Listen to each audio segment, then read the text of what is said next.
ግለ ወሲብ ወይም ማስተርቤሽን የሚባለው አሁን ላይ በእጅጉ አደገኛ ሱስ እየሆነ የመጣ ነገር ነው። ብዙሃኑ ወጣት በዚህ ነገር ተጠቅቷል፣ በዚህ ሱስ ተይዟል። የዚህ ሱስ አስከፊነቱ ነገሩ እንደሌላው ሱስ አለመሆኑ ነው። ብዙ ጊዜ ሌሎቹ ሱሶች ሰው ያያቸዋል ስትጠቀሙ። ተጠቃሚ እንደሆናችሁ ከባቢያችሁ ላይ ያለ ሰው ብዙ ጊዜ አይቷችሁ ይረዳል። ሊመክራችሁ መውጫ መንገድ ሊያሳያችሁ ይሞክራል። ይሄኛው ግን በብዛት ብዙ ጊዜ በድብቅና ሰው ሳያይ የሚደረግ ነገር ስለሆነ በእጅጉ ብዙዎቹን እያጠቃ ያለ ነገር ነው። ታዲያ ይሄ ግለ ወሲብ የሚባለው ጤና ላይ እጅግ አስከፊ የሆነ ጉዳትን ያደርሳል። ራስን በራስ ማርካት የሚባለው ነገር ጠቀሜታ አለው የሚሉ አንዳንድ ሰዎች አሉ። ይህ የጅል ሐሳብ ነው፣ ውሸትም ነው። ጠቀሜታ የለውም፣ ጉዳቱ ነው በእጅጉ የሚበዛው። ግለ ወሲብ በጤና ላይ የሚያስከትላቸው የጤና ጠንቆችን በጥቂቱ እንዲህ።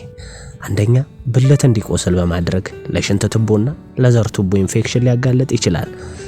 ግለ ወሲብ ሲደጋገም የብልት አካል ላይ ቁጣና መቁሰል ስለሚፈጥር ፈሳሽ በውስጡ ስለሚፈጥር እብጠት የሚባል በሽታ ያስከትላል። ሁለተኛ፣ የዘር ህዋስ ወይም የዘር ፈሳሽ መጠን እንዲቀንስ ያደርጋል።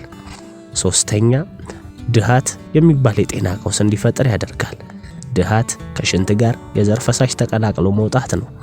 በመጨረሻም ብልት እንዳይቆም ወይም ቀድሞ የዘር ፈሳሽ እንዲፈስ ምክንያት ይሆናል። አራተኛ፣ ሽፍታና መቅላት በብልት ላይ በተደጋጋሚ እንዲፈጠር ያደርጋል። የብልት ቆዳ በመድረቁ ምክንያት ወይም ኢንፌክሽን ሊኖር ስለሚችል ይህ ችግር የተለመደ ነው። አምስተኛ፣ ብቸኝነትን እንድትመርጡ ያደርጋል። እንደ ስነ አእምሮ ባለሙያዎች እይታ በዚህ ባህሪ የተጠቁ ሰዎች ወደ ውጭ ወጥተው ከሰዎች ጋር ከመቀላቀል ይልቅ በቤት ውስጥ ወይም በግል ክፍላቸው ለብቻቸው ማሳለፍን ይመርጣሉ። ይህ ለስነ ልቦናም ሆነ ለስነ አእምሮ በእጅጉ ጎጂ የሆነ ነገር ነው። ስድስተኛ፣ በግለ ወሲብ ሱስ ውስጥ ያሉ ሰዎች እያደረጉ ባሉት ነገር ምክንያት በድብርትና ጭንቀት በእጅጉ ተጠቂ ናቸው። በራስ መተማመናቸውን ያጣሉ። በሰዎች ፊትም ቁጡና ነጭናጫ የመሆን እድል አላቸው። ይህ ደግሞ ለራሳቸው ያላቸውን ክብር እንኳን ያሳንስባቸዋል። በተጨማሪም በሰውነት ውስጥ ያለውን ፕሮቲንና ካልሲየም እንዲቀንስ በማድረግ አቅምን ያዳክማል። የብልት መነሳት ላይ ችግር ያስከትላል። ሱስ በመሆን ህይወታችንን ይቆጣጠረዋል። ድብርት ውስጥ እንድንገባ ያደርገናል። ፈጥኖ መጨረስ የሚባለው ነገር በተደጋጋሚ እንዲከሰትብን ያደርጋል። ከፍቅር አጋራችንም ጋር የሚኖረን ነገር ያልተስተካከለና የሻከረ ይሆንብናል። የወንድ የዘር ፈሳሽ እንዲቀንስ በማድረግ እርግዝናን አዳጋች ያደርጋል። የማስታወስና የማሰብ አቅምን ያዳክማል። የጸጸት ስሜትን በእጅጉ ይፈጥራል። ከፍቅር አጋራችን ጋር ወሲብ ለማድረግ ያለንን ፍላጎት ቀስ በቀስ እየሸረሸረውና እየቀነሰው ይመጣል።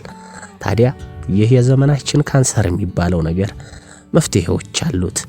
ለዛሬ በወፍ በረር ነው የምነግራችሁ። ሌላ ቀን በሰፊው መለስለታለሁ።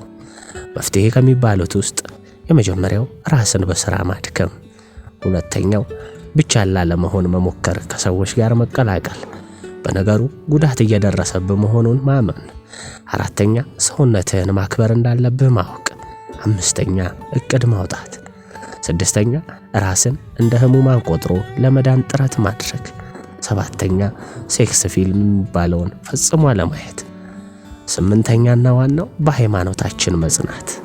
በሃይማኖት ጸንተን መፍትሄ መፈለግ በእጅጉ ከዚህ ነገር ለመውጣት የሚረዳን ነገር ነው።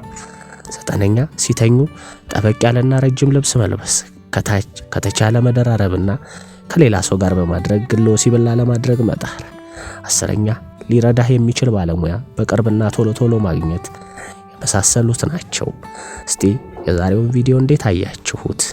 ኮሜንት ሴክሽን ላይ አስተያየታችሁን አስቀምጡልኝ፣ አነበዋለሁ። አመሰግናለሁ። በቸር ቆዩን።